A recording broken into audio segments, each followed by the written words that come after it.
Bonjour et bienvenue sur cette nouvelle vidéo sur l'invite de commande dans laquelle on va travailler sur les paramètres au sein d'un script batch.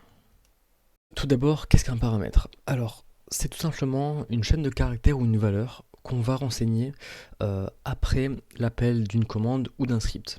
Un exemple, par exemple avec la commande dire, donc voilà, qui me fait un affichage normal, je peux lui rajouter un paramètre, par exemple dire /b. Donc le paramètre ici c'est le /b, voilà, vous voyez j'ai ma commande. Et ensuite je rajoute un paramètre, donc ici une chaîne de caractères. Et en fait, quand je vais exécuter ma commande, vous voyez que la commande va s'exécuter selon le paramètre que j'ai mis. Donc /b permet d'avoir un affichage simplifié.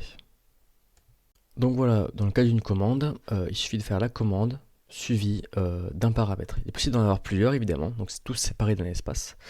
Mais nous, ce qui nous intéresse dans cette vidéo, c'est pas forcément les paramètres liés aux commandes, mais vraiment ceux liés au script batch. Donc en fait, on aimerait définir nos propres paramètres et les réutiliser comme on le veut. Donc on va voir ça tout de suite. Donc comment faire pour utiliser les paramètres dans un script? Alors c'est un peu le même principe, c'est-à-dire qu'on va taper le nom du script, faire un espace et renseigner les paramètres. Donc par exemple, moi comme premier paramètre, je vais utiliser ituto. Donc je répète, le nom du script, un espace, et le premier paramètre. Donc je pourrais en taper un deuxième, etc. Mais pour l'exemple, j'en utilise qu'un seul. Donc pour utiliser les paramètres que j'ai renseignés après le nom du script, je vais devoir dans mon script les utiliser en fait avec la forme %1. Voilà. Donc ici, on va faire un écho de mon premier paramètre contient la valeur, et %1 sera remplacé par la valeur du premier paramètre, donc c'est-à-dire ituto. Donc si j'exécute, vous voyez que ça marche très bien. Évidemment, je peux mettre autre chose, donc par exemple je peux mettre param1. Vous voyez que ça marche tout autant. Et ce %1 peut être réutilisé. Je peux refaire un écho %1. Voilà, juste pour l'exemple. Vous voyez que le param1, donc le paramètre numéro 1, peut être utilisé à plusieurs reprises. Je vais maintenant vous montrer comment utiliser plusieurs paramètres. Donc le système est exactement le même.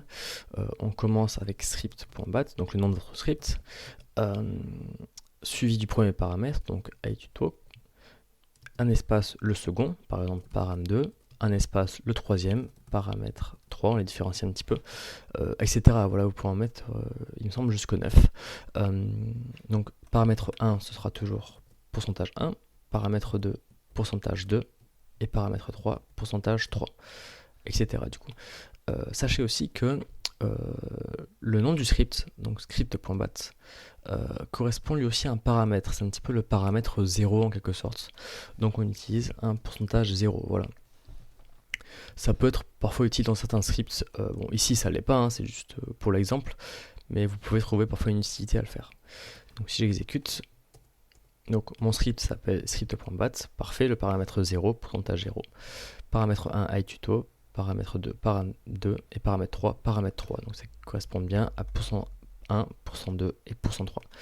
Donc voilà, c'est comme ça qu'on utilise plusieurs paramètres. On met juste un espace.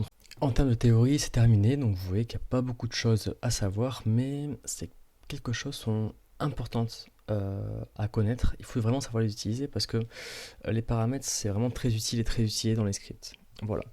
Donc maintenant, je vais vous illustrer ça avec un petit exemple. Donc dans mon script, j'ai deux commandes. If existe %1, del %1. Donc on va renseigner en premier paramètre un fichier. Et s'il existe, donc if existe mon fichier, donc %1, alors on va le supprimer. Voilà. Seconde commande, del, donc encore une fois, on va supprimer des fichiers, et on va supprimer tous les fichiers. Donc la série correspond à une chaîne de caractères, peu importe laquelle, qui ont comme extension point et le deuxième paramètre. Donc par exemple, si mon deuxième paramètre c'est txt, je vais supprimer tous les fichiers qui ont comme extension .txt. Donc je vais utiliser mon script une première fois, donc script.bat, donc le nom du script encore une fois, suivi du premier paramètre, et j'aimerais supprimer doc.docs si jamais il existe. Donc je fais doc.docs, voici mon premier paramètre, donc ça fera if existe, on remplace %1 par le premier paramètre, donc doc.docs, donc if existe doc.docs, del docs.docs. Donc s'il existe, on le supprime. Donc là, vous devinez qu'il va être supprimé. Et enfin, j'aimerais supprimer tous les fichiers qui ont comme extension .txt. Donc ces fichiers en fait. Du coup, excusez-moi juste, en extension txt. Donc on va faire del, peu importe le nom du fichier, tant qu'il est en point txt, vu que %2 sera remplacé par txt, il sera supprimé. On exécute le script. Vous voyez que tout a bien été supprimé, autant doc.docs que les fichiers txt.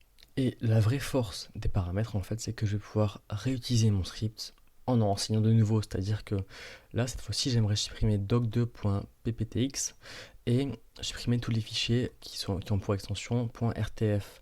Et au lieu de devoir recréer un script en changeant donc .txt par .rtf et doc.docs par doc2.pptx, j'ai juste à renseigner de nouveaux paramètres en fait. Donc j'utilise le même script en changeant le paramètre 1 par doc2.pptx et en changeant l'extension que je vais supprimer par rtf. Et vous voyez que ça fonctionne exactement de la même façon. On arrive à la fin de cette vidéo, merci beaucoup de l'avoir regardé. Donc vous avez pu comprendre que la notion de paramètres, qui sont aussi appelés des arguments, si jamais vous voulez vous renseigner par rapport à tout ça,